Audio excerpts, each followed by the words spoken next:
I was sitting in the courthouse waiting room, still in my coat, hands clenched around a half-wrinkled tissue, when my phone buzzed. Again, and again. It was my mom, for the third time that morning. I was 33, freshly exhausted from a sleepless night, trying to keep myself from falling apart before I had to walk into a courtroom and finalize the ugliest chapter of my life. And yet, here she was, blowing up my phone like I'd just forgotten to RSVP to a dinner party. My name's Brian, and at the time this happened, I was going through a divorce that felt less like the end of a marriage and more like surviving a train wreck that everyone saw coming, except me. I'd been married to Emily for almost 7 years. We weren't perfect, but I thought we were building something. She thought we were growing apart, and maybe we were. But I didn't expect to find that out through a lawyer's email and a forwarded apartment lease she'd signed 2 months earlier. She left, took the dog, took half the furniture, and somehow still got my mom's sympathy. My family. Well, let's just say subtlety was never their strong suit. I'm the middle child, quiet, practical, the one who never caused a scene. My older brother Josh, he's the golden boy, charismatic, loud, the kind of guy who could trip into a promotion. And my younger sister, Leah, is the baby of the family, which meant she got away with murder if she smiled while doing it. I was always the responsible one, the helper, the one who never needed much. At least, that's how Mom explained it whenever she forgot my birthday or asked me to give Josh just a little more time to pay me back. So when I found myself on that courtroom bench, half numb, heart frayed at the edges, I shouldn't have been surprised that my mom chose that moment, that exact moment, to call and talk about Josh. At first, I ignored it. Decline. Again. Decline. I was trying to breathe. The courthouse had this stale smell, old wood and nerves, and the walls were painted in this beige that made everything feel 10 shades more hopeless. Then the third call came, and I thought maybe something was wrong. So I answered. Big mistake. Brian, honey, are you in court yet? I blinked, already weary. Almost. What's going on? There was a pause. Then she let out this breathless, overexcited laugh. Well, I know today's not the best timing, but your brother just got engaged. Isn't that so exciting? I said nothing. I physically couldn't.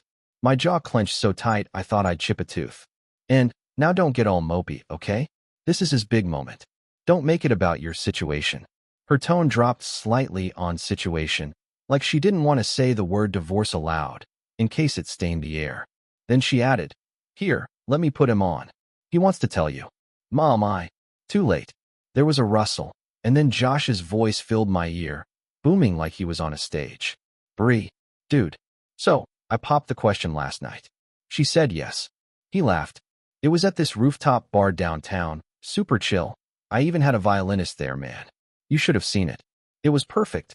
I just sat there, phone pressed to my ear, eyes fixed on the tiled floor. He kept talking. About the ring. About how she cried. About how the waitress was in on it and brought the champagne at the perfect moment. I heard Mom giggling in the background like a schoolgirl. He didn't ask how I was. He didn't ask if I was okay. No one did. I gotta go. I muttered, swallowing the knot in my throat. Wait, don't hang up. Did you hear the best part? We're having an engagement party in a couple months, right after New Year's. It's gonna be huge, man. Open bar, everything. You gotta come. We'll even let you bring a +1, if you've rebounded by then. He laughed again like it was the funniest thing he'd ever said. I hung up. Then I turned off my phone completely. Sat there, silent. Let the numbness roll in like a tide. My name was called a few minutes later, and I stood up, walked into that courtroom, and dissolved what used to be a life. That was 6 months ago. I haven't spoken to anyone in my family since. Not a text. Not a call. Nothing. I moved out of the apartment, got my own place, started over in the smallest, quietest ways I could. It was lonely, but at least it was peaceful. And I needed that. I needed space to feel like a human being again. Not a footnote to someone else's story. But of course, silence doesn't sit well with people who are used to you being quiet and compliant. Last week, I got a letter in the mail. Yes, a literal letter, like it was 1982. Handwritten from my mom. No return address. Just her looping cursive on a floral card that probably came from the dollar store. In it, she said she was disappointed but not surprised that I had chosen to make things difficult. That Josh's engagement party had been a beautiful evening ruined by your absence, and that people had asked about me and were concerned by your coldness. Coldness. That word clanged in my chest like a dropped iron bell. She said I needed to put the past behind me and remember what really matters. Family. She didn't mention my divorce, or the phone call, or how she'd handed me a grenade on the most painful day of my life and smiled while it blew up. She ended it with a request. Please call your brother and apologize before the wedding plans start. We want to include you, but you need to show us that you're ready to be part of this family again. Part of this family again. As if I had left. As if they hadn't made it clear, in that one moment, exactly where I stood. I sat on my kitchen floor for an hour after reading that letter. The silence was loud. My dog, nudged his nose into my side, and I realized I was gripping the card so tightly my fingers had gone white. I never asked to be the center of attention. I didn't expect a parade or even sympathy. But I'd hoped, stupidly, that on the worst day of my life, they'd at least have the decency not to pile on. I was wrong. And now, 6 months later, they wanted to pretend it didn't happen.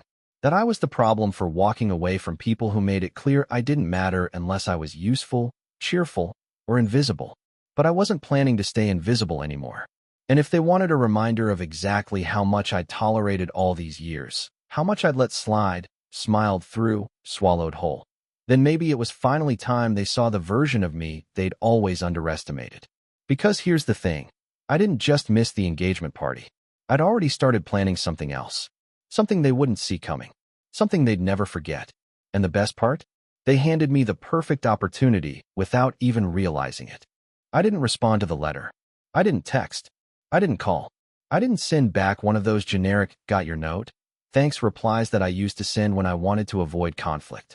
No, I just let it sit, on the counter, then eventually in the trash, and continued on with my quiet life. But my silence, apparently, was more offensive than anything I could have said. About a week after the letter, I got an email from my sister Leah. She never really reached out before. Not unless she needed something or was forwarding me a family photo I hadn't been invited to be in. So I was already suspicious when I saw the subject line. Can we talk? It was short. She said Mom was worried about me, that I'd cut everyone off and was taking things too personally. Then she added, Josh didn't mean any harm, and you've always been the sensitive one. Maybe try looking at it from his side. His side. As if there were two equal sides to announcing your engagement while your brother is seconds from dissolving his marriage. I didn't reply to her either. And that was the beginning of the avalanche.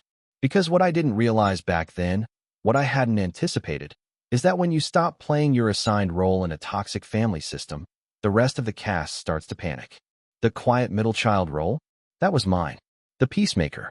The guy who'd show up early, stay late, help set up the tables and take out the trash, while everyone else posed for photos and took credit. I was the one who sent flowers when Mom was sick, even though Josh got the praise for being such a good son, just for showing up late with a store-bought soup.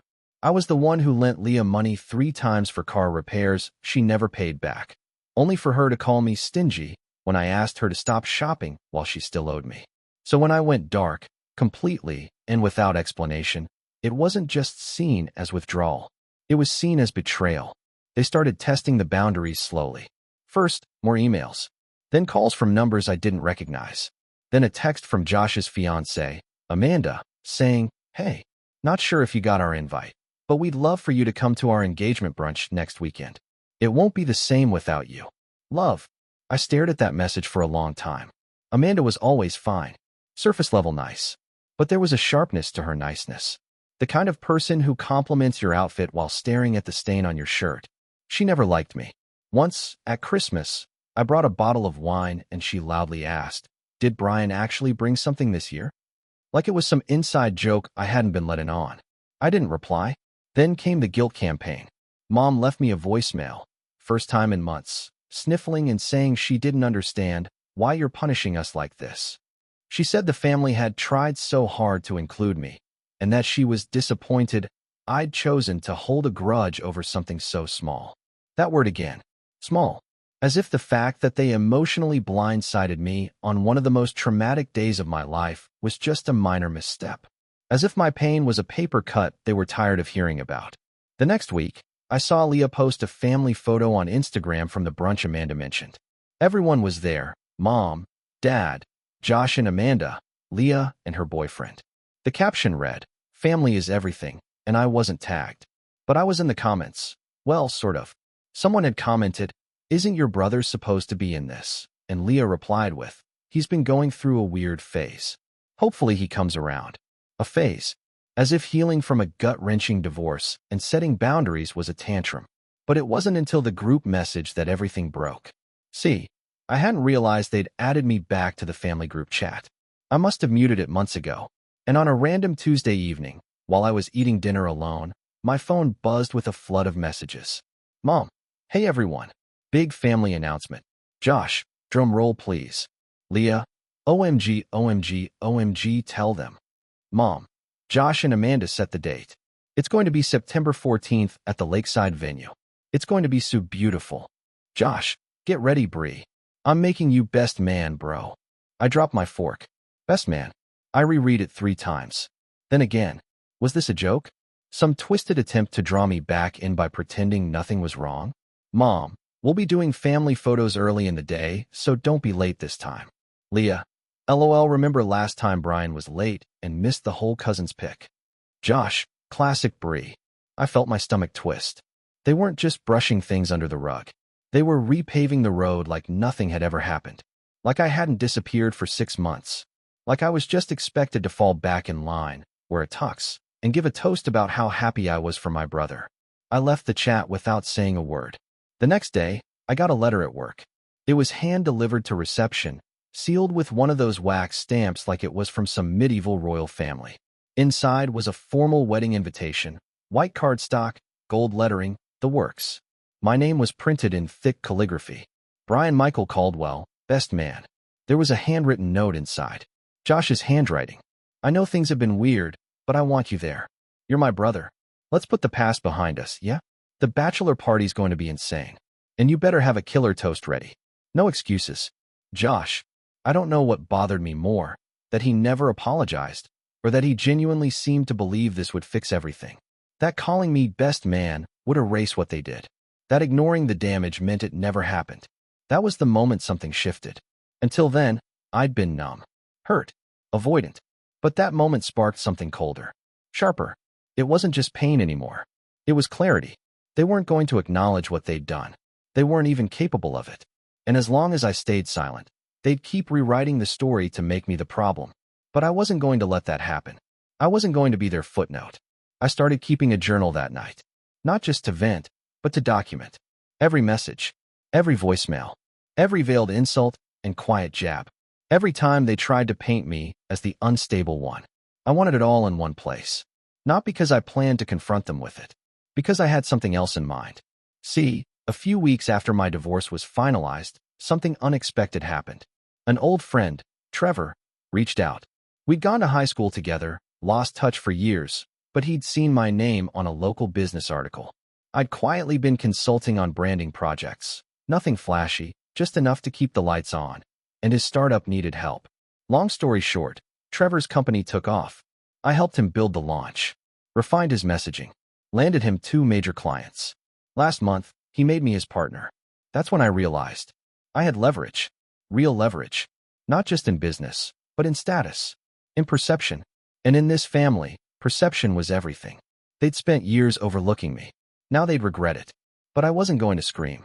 I wasn't going to send angry texts or dramatic videos or try to crash the party. No, I had something quieter, smarter, slower. The kind of revenge that didn't need yelling. The kind that came dressed as silence. The kind that made them wonder. And it all started with one small RSVP card. The RSVP card sat on my desk for 3 weeks. It was pristine, cream cardstock, gold trim, my name written in a looping cursive that tried too hard to feel personal. I left it unopened at first, just propped against a stack of notebooks where I couldn't ignore it but could pretend I wasn't avoiding it. Every few days, I'd glance at it, half expecting it to spontaneously combust. It didn't. Instead, it just waited. Like the rest of them. I think that's when it hit me, not just how much they'd hurt me, but how long I'd let them. How I'd let myself be folded into their world as the invisible support beam. Always steady, always quiet, always available, but never truly seen. It's funny how silence can start as survival but eventually feel like defeat. The weeks after the courthouse call had been a blur. I barely remember packing up the apartment, just that I moved like a ghost through rooms I used to call home. Emily wasn't cruel in the divorce, not legally, anyway, but she'd left emotionally long before her lawyer filed the paperwork. It made everything feel even colder, like she'd mourned the marriage without me, and now I was the only one showing up to the funeral. I ended up renting a small townhouse on the edge of the city. Nothing fancy, just quiet, which, at the time, felt like a victory. The walls were mine. The coffee maker was mine. The silence was mine. And I started rebuilding my life from that silence, like stacking bricks one at a time in the middle of a forest. No one was watching. No one applauding. Just me, breathing again. There were days I didn't get out of bed until noon. Nights I fell asleep on the couch with reruns humming in the background just to keep the loneliness from swallowing me whole. But slowly, imperceptibly, something began to shift. It started with the journal. At first, it was just a place to vent. Scribbled lines about Josh's smug texts or Mom's voicemail guilt trips. But over time, I started writing about more than them. I wrote about me, my memories, things I missed, things I wanted, the kind of life I used to daydream about when I was stuck at family barbecues, grilling while everyone else took photos. I rediscovered things I'd forgotten I loved, books I'd meant to read, songs I hadn't listened to in years. I started walking every evening, not with any fitness goal in mind, just to be outside, just to move, just to feel like I still had a body and not just a brain wrapped in grief. Then came the emails from Trevor. He ran a small but growing startup focused on brand identity and product storytelling. I'd done some freelance work in the past, copywriting, marketing strategy, but I never committed to it full time. Not because I couldn't, but because, honestly, I'd always convinced myself I wasn't the type to take risks. Trevor remembered otherwise. He'd seen the high school version of me, the one who ran the school paper, organized fundraisers, helped a local shop rebrand when I was 17 just for the experience. "You've always had the mind for this," he told me on our first call. "You just forgot for a while." So I said yes. At first, I just worked on weekends. Helped him with launch copy and social media tone. But one thing led to another, and within 3 months, I was handling half his client work. By spring, I was full-time. By summer, he made me partner. It felt unreal, but not in the fairy tale way. More like I'd been swimming underwater for years and had finally breached the surface. And still, I told no one. Not my mom. Not Josh. Not Leah. They didn't ask anyway. They assumed, I'm sure, that I was still spiraling. That I was nursing my ego in a dim apartment, surrounded by pizza boxes and self-pity. I let them keep their narrative. Because while they were planning table arrangements and flower bouquets, I was building something real. Something mine. Trevor and I landed a major client in early July, an eco-tech brand looking to reintroduce itself to the market. We pitched a bold rebrand strategy, rewrote their messaging from the ground up, and the campaign went viral in the niche they were targeting. Suddenly, our inboxes were flooded. Agencies asking to collaborate. Influencers tagging our work. I remember sitting at my kitchen table that night, staring at the metrics and thinking, not, I made it, but something quieter, something stronger. I'm not broken. It was the first time in a long time that I felt like me. I started dressing better. Not for anyone else, just for myself. Waking up earlier. Cooking full meals again. I adopted a second dog, an older rescue mutt with one ear and a crooked tail. Named him Murphy. He and Max became inseparable. Somewhere in there, I stopped flinching when my phone buzzed. I stopped dreading weekends. I stopped feeling like I had to explain my choices. And then, on a random Tuesday morning, I opened the RSVP card. I stared at the little checkbox, will attend, or regretfully declines. And I smiled. Because for the first time, I had a choice. Not just about the wedding, but about everything. Who I let into my life. What I tolerated. What version of me I wanted to keep. And what parts one was finally ready to bury. I didn't check either box. Instead, I picked up my pen and wrote one sentence at the bottom of the card. Thank you for the invitation. I have other plans. I slid it back into the envelope, sealed it shut, and dropped it in the mailbox on my way to a meeting. That should have been the end of it. But of course it wasn't. Because the RSVP wasn't a boundary to them. It was a threat. A few days later, Leah called me, block number. Against my better judgment, I answered. "Brian," she said, her voice flat. You sent back your RSVP? I did. With that note. I said nothing. She exhaled sharply, like I'd just confessed to burning the family Christmas tree. Do you have any idea how this looks? She asked. To Mom? To Josh? To everyone who's been asking where you are? You're making a scene. No, I said calmly. I'm just not playing along anymore. You could have just come, said congrats, been civil. But no, you have to make it about you. There it was again. That phrase. The same one Mom had used the day of the courthouse. The same one Josh had joked about in the group chat. The same one they always threw at me when I dared to ask for something different. Maybe, I said slowly, you guys should try seeing what it looks like when I actually do make something about me. Click. She hung up. I sat there for a while, letting the quiet return. And that's when the idea began to form. Not out of spite, but out of clarity. They wanted to rewrite the story. Paint me as the bitter brother. The flake. The unstable one who couldn't get over a little divorce. But I had a different story. One they didn't know. One I'd been writing in the background while they planned centerpieces. And maybe, just maybe, it was time to let that story speak. Not with anger. Not with drama. But with precision. With presence. With power. They wanted a best man. I was going to show them exactly what kind of man I'd become. I didn't strike immediately. That's not how this kind of story works. At least, not if you want it to really land. I wasn't interested in some petty, impulsive outburst that gave them the satisfaction of saying, see, we knew he'd overreact. No, what I wanted, what I needed, was something smarter, slower, cleaner. And the first rule of smart revenge? You don't play by their rules. You change the game. So I started listening. Not to what they were saying, because frankly, the voicemails and texts had tapered off after Leah's failed guilt trip, but to what they were doing. And that's when the cracks started to show. See, despite the golden boy image Josh loved to project, Mr. Perfect Proposal, Mr. Lakeside Wedding, Mr. Let's Toast to Me, he was sloppy underneath. Always had been. He was great at beginnings. Charming as hell at first impressions. But he didn't follow through. He cut corners. Lied about little things. Borrowed money and forgot to pay it back. Delegated everything and then blamed everyone else when it fell apart. And weddings? Weddings were all follow through. So when I started hearing things through mutual friends, distant cousins, even a former co-worker of Amanda's, I paid attention. Turns out, their picture-perfect plans were not so picture-perfect. The lakeside venue? Gorgeous, yes, but expensive. And they'd only paid the deposit. Rumor had it Josh was banking on a late-stage client payment from a freelance gig to cover the rest. The kind of payment that tends to be unpredictable. Amanda had posted engagement updates on social media like a PR machine, but under the surface, she was reportedly frustrated.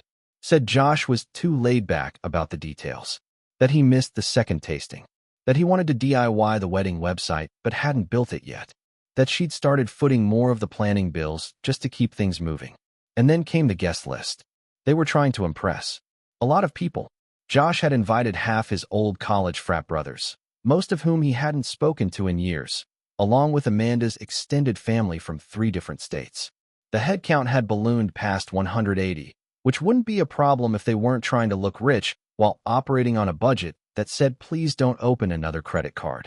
That was when I saw it, the opportunity. Not a weakness to exploit. A pressure point. Because if there's one thing Josh hates, it's embarrassment. He thrives on praise. Lives for applause. Needs the room to believe he's already succeeded before he's done anything. And nothing threatens that illusion more than someone showing up who knows the truth. And I knew a lot of truth. I just needed a way to bring it all together. So I made a plan. And it started, ironically, by saying yes. I didn't tell anyone, of course. I just quietly went back into the RSVP system through the wedding link Amanda had finally posted. The site was painfully basic. No photos, no backstory, just logistics. It looked like Josh had thrown it together in 20 minutes and called it a day. I RSVP'd yes and selected best man from the drop-down list, then scrolled to the bottom where it asked, will you be giving a toast? I checked yes, and then I called Trevor. Hey, I said, keeping my voice light. What would it take to get a wedding speech professionally filmed? He laughed. Whose wedding? My brother's. Long story. There was a pause. Is this a revenge thing?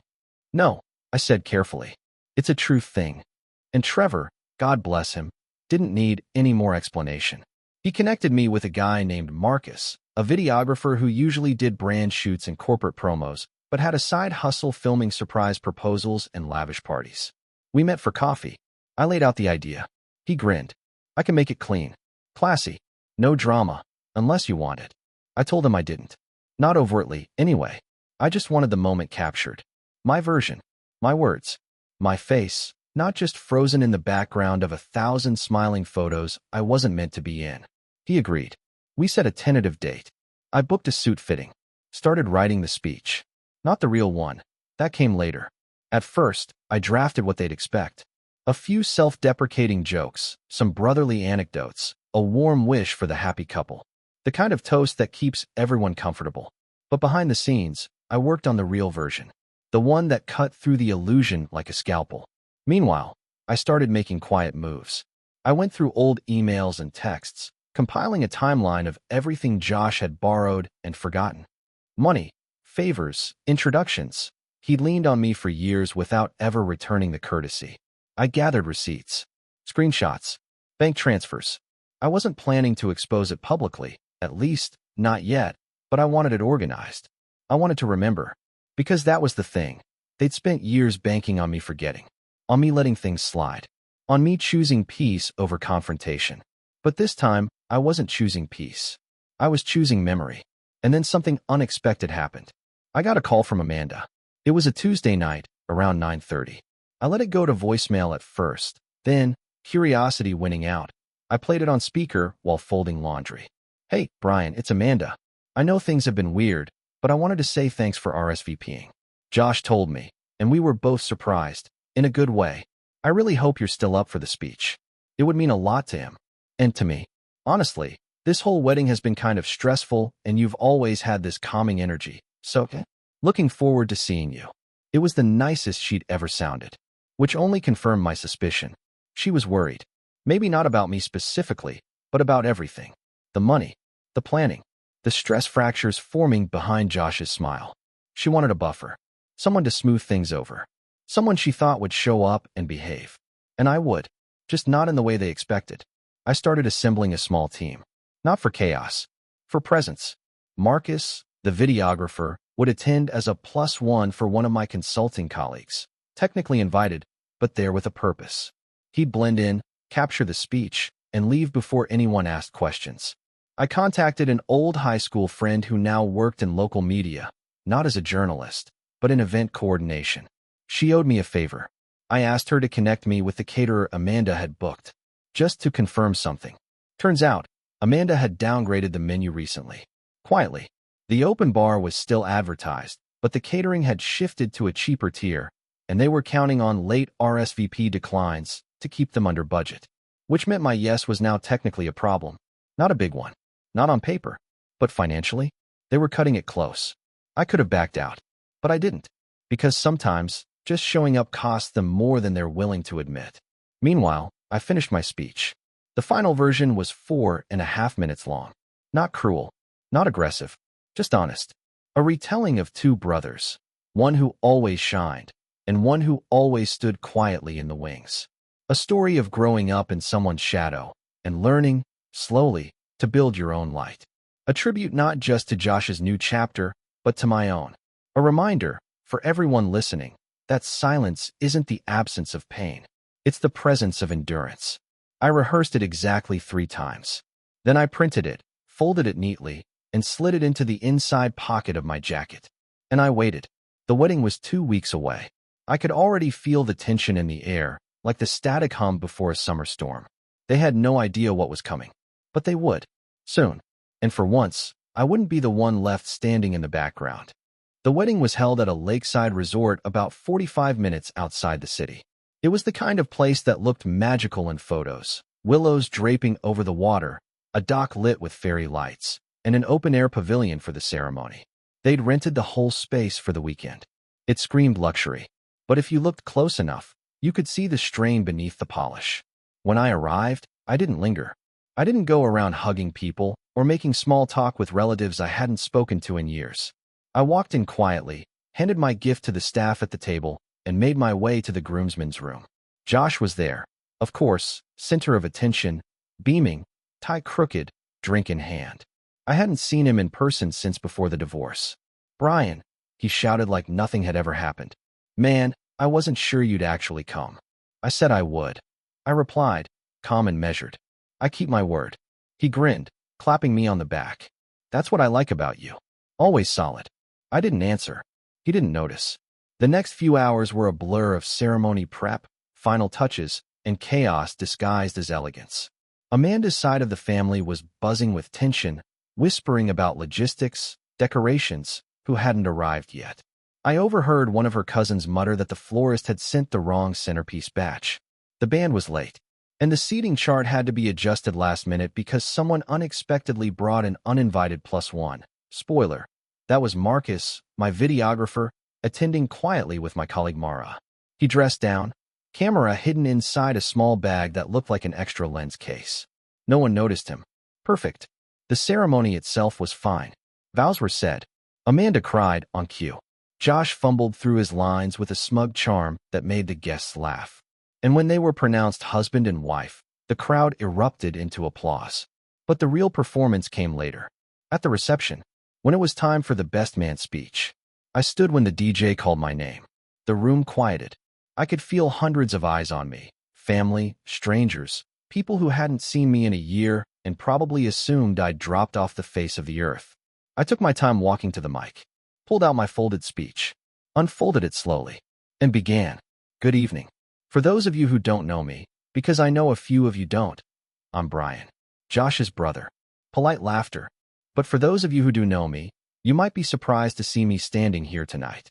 After all, I haven't exactly been front and center in the family group photos lately." A ripple in the room. Some uncomfortable chuckles. A flicker of confusion on Amanda's face. But I'm here. Not because it was easy. Not because everything's perfect. But because showing up matters. Even when things are messy. Even when the people you're showing up for haven't always shown up for you. Silence. Real silence. Even the clinking of glasses stopped.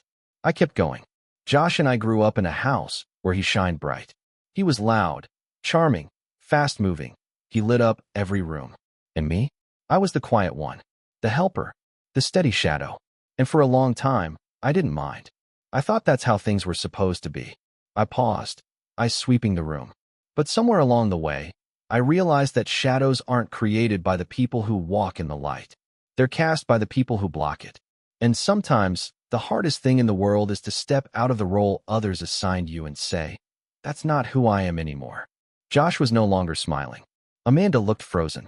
And when I stepped out, when I chose to rebuild my life after a season that broke me, I didn't do it to prove anything to anyone. I did it because I finally understood that being silent isn't the same as being okay. A beat. "Josh, I wish you and Amanda well." "I do." Marriage is not about perfection. It's about showing up, day after day, even when it's hard. Especially when it's hard. And I hope, truly, that you've learned how to do that. I closed the speech with a toast. Short, simple, to showing up. There was a long pause before people clapped. Not thunderous applause. Polite, confused, murmured. A few guests looked around like they weren't sure what just happened. I walked back to my seat, handed Marcus a small nod, and sat down. He got what he needed. The rest of the evening was exactly what I expected. Awkward. Josh avoided me. Amanda tried to play the hostess, but her smile was stretched thin. I wasn't approached for conversation. No small talk from cousins. No warm remarks from old family friends. But I didn't care. I'd said what I needed to say. And the video? Well, that was for later. Because 2 weeks after the wedding, something interesting happened. Trevor called me.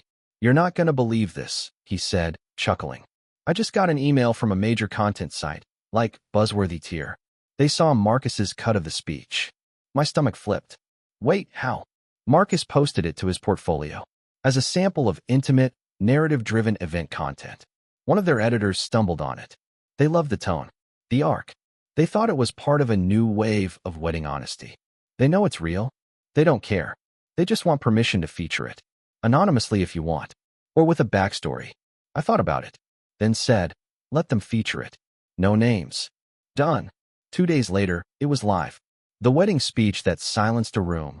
A brother's honest goodbye. It went viral within 48 hours. Millions of views. Thousands of comments. People speculating. Some calling me brave. others calling it passive-aggressive.